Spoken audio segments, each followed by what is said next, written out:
புரட்டாசி 3வது சனிக்கிழமை கோலம் அம்மா அழகாக போட்டிருந்தாங்க. அப்புறம் கிளைமேட்டு பார்த்தா நல்லா சில்லுன்னு கொஞ்சம் ரைனியாக தூறல்லாம் தூறிக்கிட்டு இருந்துச்சு.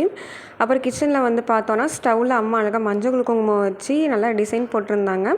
அடுத்து படிக்கிறதுக்கு ரெடி பண்ண ஸ்டார்ட் பண்ணிட்டாங்க. ஃபஸ்ட்டு புளி சாதம் தான் ரெடி பண்ணுறாங்க. அதுக்கு எண்ணெய் ஊற்றி கடுகு, கடலப்பருப்பு, வரமிளகா, கருவேப்பிலை, அப்புறம் வறுத்தக்கடலை இது எல்லாத்தையும் போட்டு நல்லா கலந்து விட்டுக்கிறாங்க.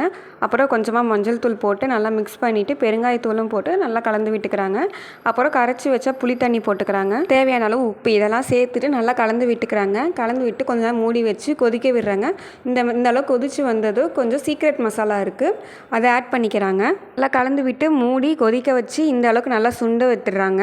பார்த்திங்கன்னா புளிக்காய்ச்சல் ரெடி ஆகிடுச்சு. அடுத்து சாப்பாட்டில் கொஞ்சம் எண்ணெய் ஊற்றி இந்த மாதிரி மிக்ஸ் பண்ணிவிட்டு அப்புறம் புளிக்காய்ச்சலை போட்டு நல்லா கலந்து விட்டுக்கிறாங்க. புரட்டாசி மாதம் யார் யார் விரதம் இருக்கீங்கன்ட்டு எனக்கு கமெண்ட்டில் சொல்லுங்கள். புளி சாதம் ரெடி பண்ணியாச்சு. உங்களுக்கு அந்த சீக்ரெட் மசாலா வந்துட்டு ரெசிபி வேணும்னா எனக்கு கமெண்ட்டில் சொல்லுங்கள். அடுத்து தேங்காய் சாதம், லெமன் சாதம், அப்புறம் சக்கரை பொங்கல் இதெல்லாம் வந்துட்டு அடுத்தடுத்து டக்கு டக்குன்னு செஞ்சாச்சு. ஏன்னா 1:30க்குள்ளே வந்துட்டு சாமி கும்பிடணும்னு சொல்லியிருந்தாங்க. அதனால் அடுத்து தயிர் சாதமும் செஞ்சாச்சு. இப்போ பார்த்திங்கன்னா அடுத்து கடல வடை போட்டுறாங்க. கடல வடை போட்டு அதுவும் ரெடி பண்ணிவிட்டு படைக்கிறதுக்கு எல்லாத்தையும் எடுத்து வைக்க ஸ்டார்ட் பண்ணிட்டோம்.